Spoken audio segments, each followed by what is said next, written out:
Hey folks, my name is David Faltzgraf, and I'm the founder and lead sound designer here at SundaySounds.com. We're really excited to be able to provide you with high-quality, song-specific MainStage patches for today's most popular modern worship songs.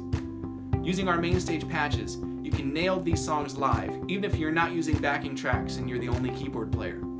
The great thing about all our MainStage patches is that you don't need any expensive third-party plugins or software.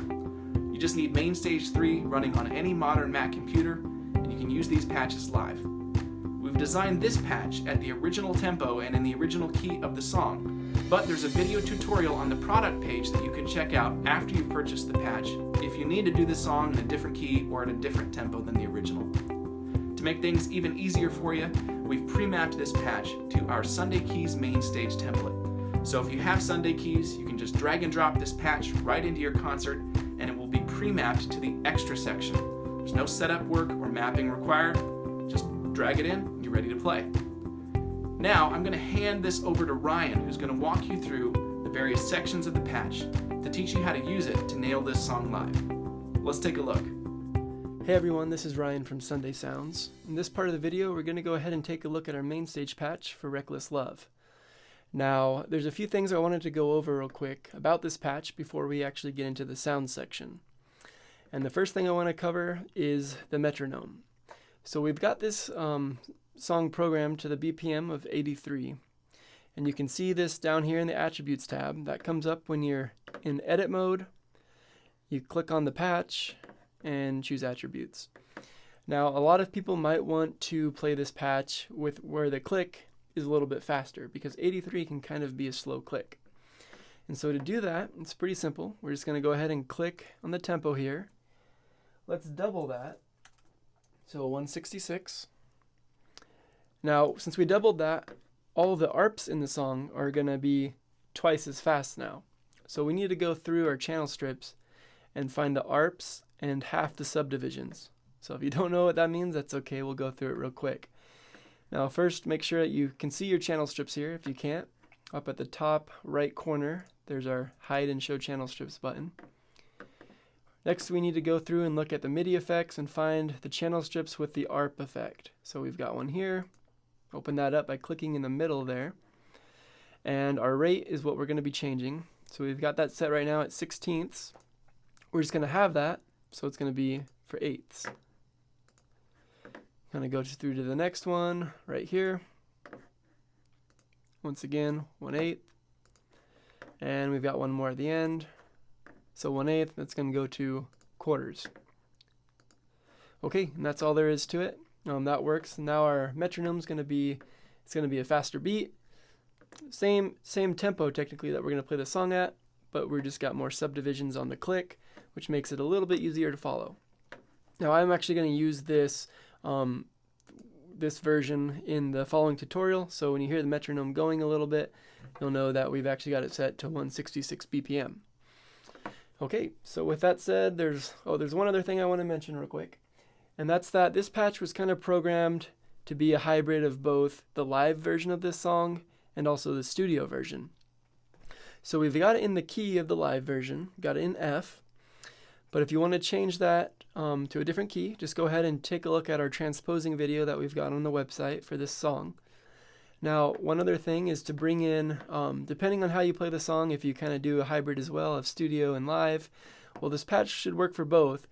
But if you want to kind of get in and tweak it even more so it fits your needs, you can go into these channel strips. You can either mute certain ones or just flat out delete them. Select and then click delete.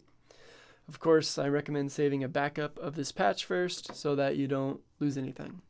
Okay, now we can go ahead and get started.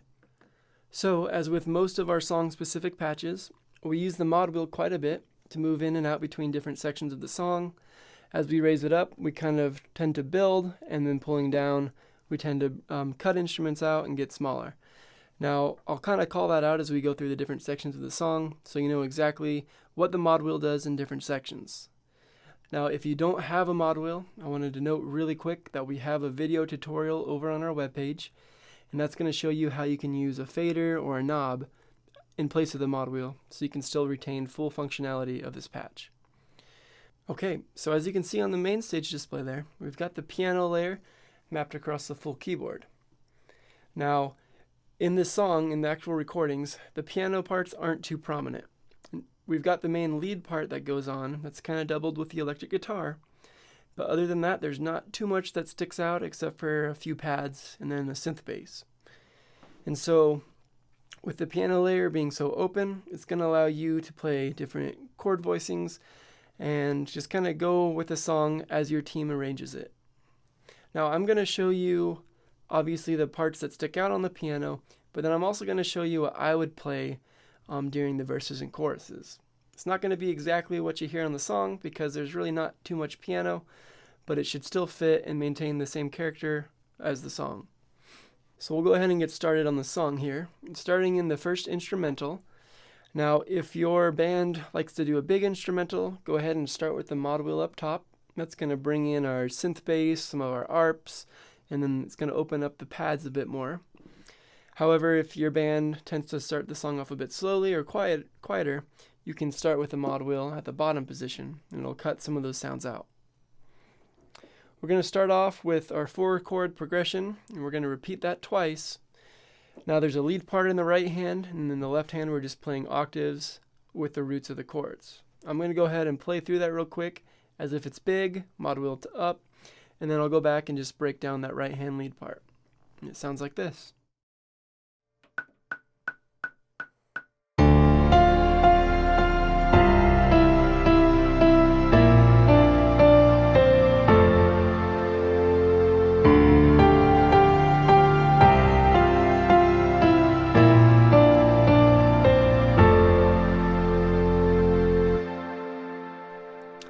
Okay, so in the right hand, we've got that big lead part, and we're just going to go ahead and play kind of a first phrase of it the first time we played the 4 chords. When we go back and repeat those chords, we just change the phrase slightly. I'm going to go ahead and just play through that real quick in the right hand, and that sounds like this.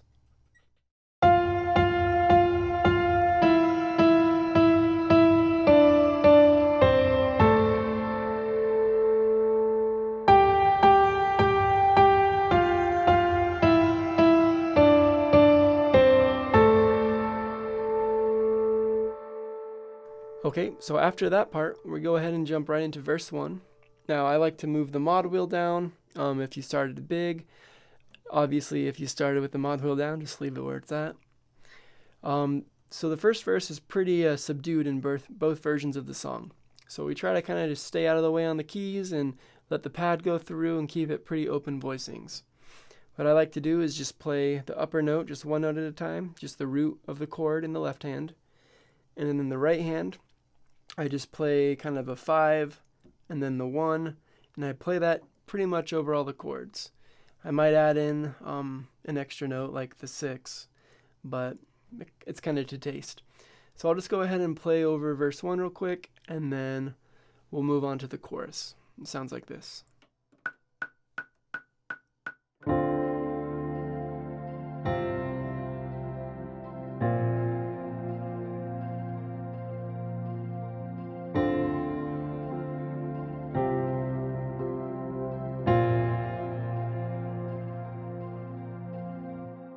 We're actually going to go ahead and just repeat those chords again, and then we go right into the chorus. Now for the first chorus, you can go ahead and move the mod wheel up about 40 or 50%. We don't want to go too high because if we go all the way up, we get this big dulcimer arp that comes in. So try to stay about halfway. For this first chorus, we can go ahead and add in the octave for the left hand.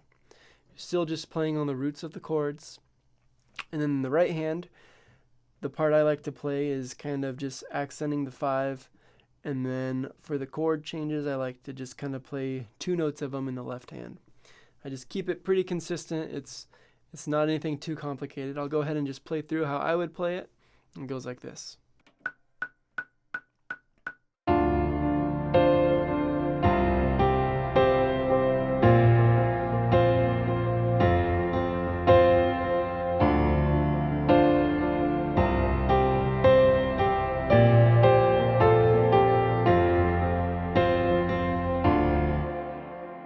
And so right there, we just go ahead and repeat those chords again. And so I keep it pretty simple, nothing too complicated. On the B flat, I kind of sometimes will add in just a little line that follows the melody part, and that just sounds like this. Just make sure you're not getting too complex with what you're playing, because we want to stay in our own space and not really invade onto other instruments' territory. From there, we can go into, depending on how you arrange the song, you can go back into that big lead part again. You can kind of just keep the mod wheel about 40 or 50, still do the octaves, play it just as we did in the very beginning. And from there, we're going to go into verse 2. Now, we're going to drop the mod wheel down to the bottom, and then depending on how you play it, if you do it like the studio version, you're going to leave the keys out for a bit of the verse. If you're doing it like the live version, you can kind of just play along again the whole time. You can keep octaves in the left hand if you want a little bit bigger of a sound. If not, you can just go back to just doing the one note in the left hand. Other than that, I just like to keep it pretty much the same as verse 1 as far as how I play it. There's not too much new there. Okay, and so the only section of the song we haven't really touched on is the bridge. And so for the bridge, you want to start with the mod wheel down, bring out some of those sounds. I like to drop out almost completely for the first time or two that we play through the chord progression of the bridge. I like to just hold this F here. It's going to bring in a pad that will work over all of the chord changes. And that sounds like this.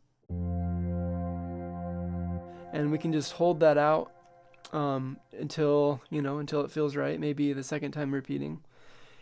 The key with the bridge is we're just going to slowly start to push this up more and more.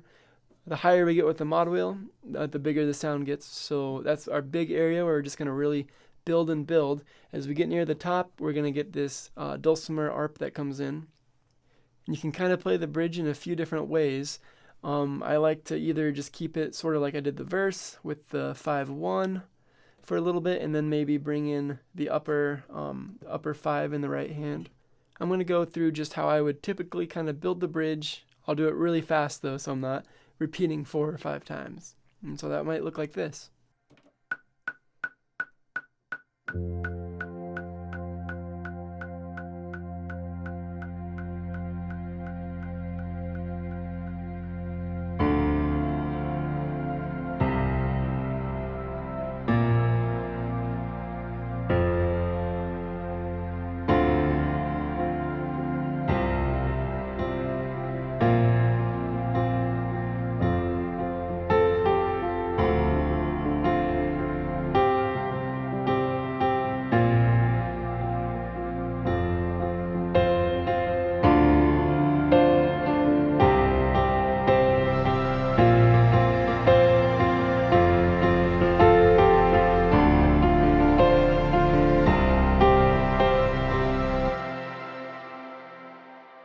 Yeah, so nothing too scripted there, just kind of getting bigger and bigger as we go along. From there, we can, depending on how you do the song, we'll probably go into the instrumental once again, and it's just going to be the same way we played it in the beginning. Just make sure that at the very end, since it's probably going to be pretty big, you're going to leave that mod wheel up at the top. Now, one other thing that I kind of forgot to mention is that in the left hand, depending on how many keys you have, obviously, I like to do my D minor here. I see right below that. Now, if you have a full 88 keyboard, you can go ahead and play your B flat here, but I actually prefer to play it higher. That way, both of these B flats have triggered notes with them in different layers. And then we can play the F here rather than down here. And that's kind of preference, but it also is kind of nice to just have those extra sounds on both notes of the octave. Okay, so that's really all I've got for this song. I hope you enjoyed the tutorial and that you consider adding it to your song library. If you have any questions, just head over to our website and use the contact form to send us an email. Alrighty, we'll see you next time.